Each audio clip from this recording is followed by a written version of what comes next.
L'assurance moto, c'est probablement le sujet le plus ignoré des motards, jusqu'au jour où tu as un problème et ça devient le sujet le plus important de ta vie de motard. La plupart d'entre nous font la même chose.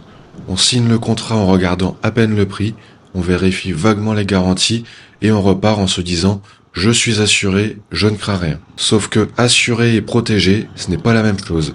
Et cette différence, tu la découvres souvent au pire moment, après un accident, après un vol, après un contrôle. Dans cette vidéo, on démonte ensemble les 10 pièges de l'assurance moto que personne ne prend le temps de t'expliquer. Pas de jargon particulier, pas de discours d'assureur, juste la réalité du terrain. Piège numéro 1, croire qu'être assuré suffit.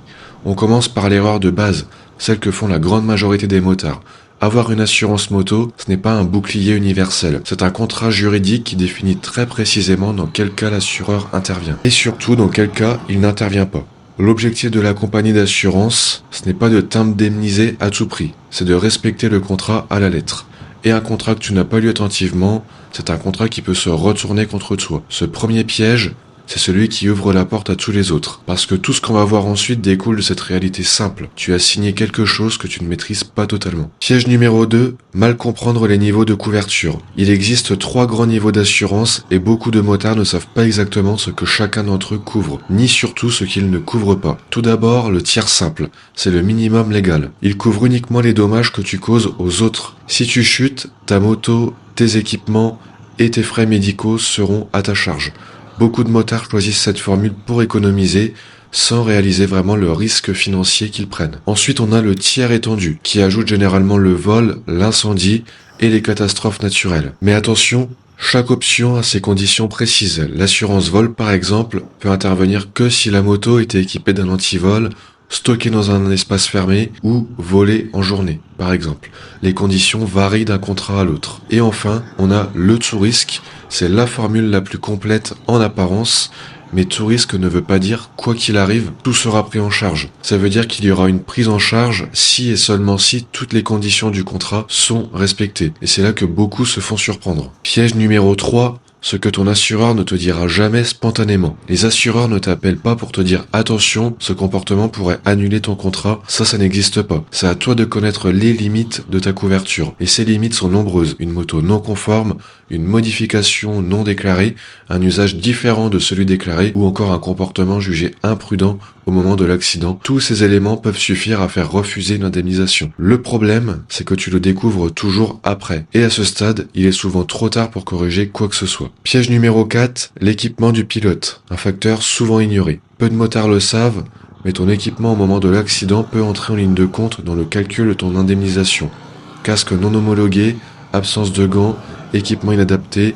Si tu es blessé et que ton équipement ne correspondait pas aux exigences légales ou contractuelles, l'assureur peut s'appuyer sur ce point pour réduire ton indemnisation corporelle. C'est une logique qui peut paraître froide, mais elle est juridiquement défendable. Et c'est une raison supplémentaire de ne jamais négliger son équipement. Pas uniquement pour sa sécurité, mais aussi pour sa protection contractuelle. Ensuite, piège numéro 4, les modifications non déclarées.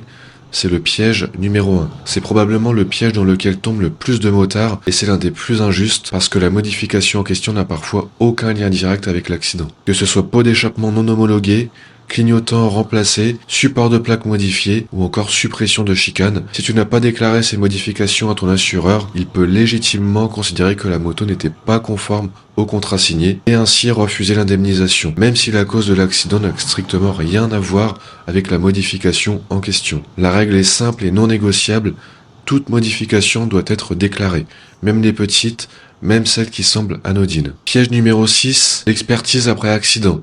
Un moment clé que tu sous-estimes.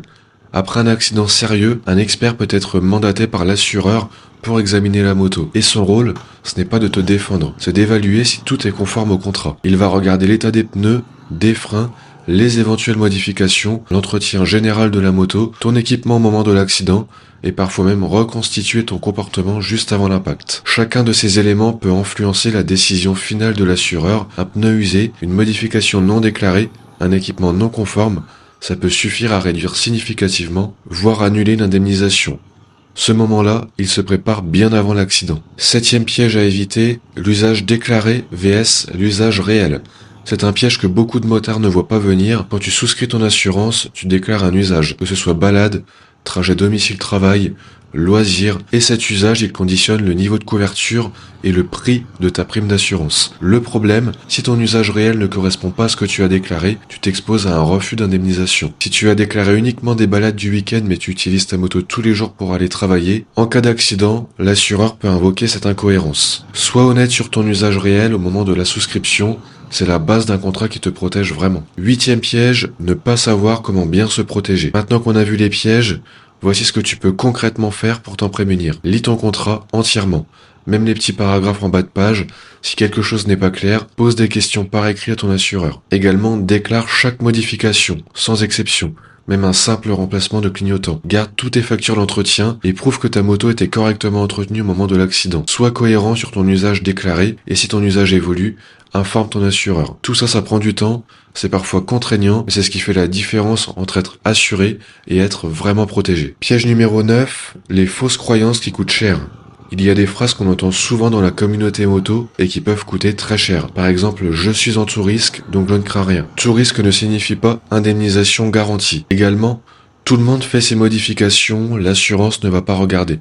Si, en cas d'accident, l'expert regarde tout. Toutes ces croyances que l'on entend souvent peuvent coûter cher une fois l'accident survenu. Et enfin, le piège numéro 10, choisir son assurance uniquement pour le prix. Voilà le piège final, celui dans lequel tombent même les motards les plus expérimentés. Le prix, c'est le premier critère que tout le monde regarde, et c'est souvent le seul. Mais l'assurance la moins chère peut être celle qui te couvre le moins bien au moment où tu en as le plus besoin. Ce qu'il faut vraiment regarder avant de signer, c'est la clarté des garanties. Est-ce que tu comprends exactement ce qui est couvert et ce qui ne l'est pas? Parce que le jour où quelque chose t'arrive, il n'y a plus de négociation. Le contrat est signé, les clauses s'appliquent, et à ce stade, il est trop tard pour regretter d'avoir économisé 10 ou 15 euros par mois. Voilà, c'était les 10 pièges que l'assurance moto te réserve et que personne ne prend le temps de t'expliquer clairement avant que tu signes. Est-ce que toi, tu as déjà eu une mauvaise expérience avec une assurance moto ?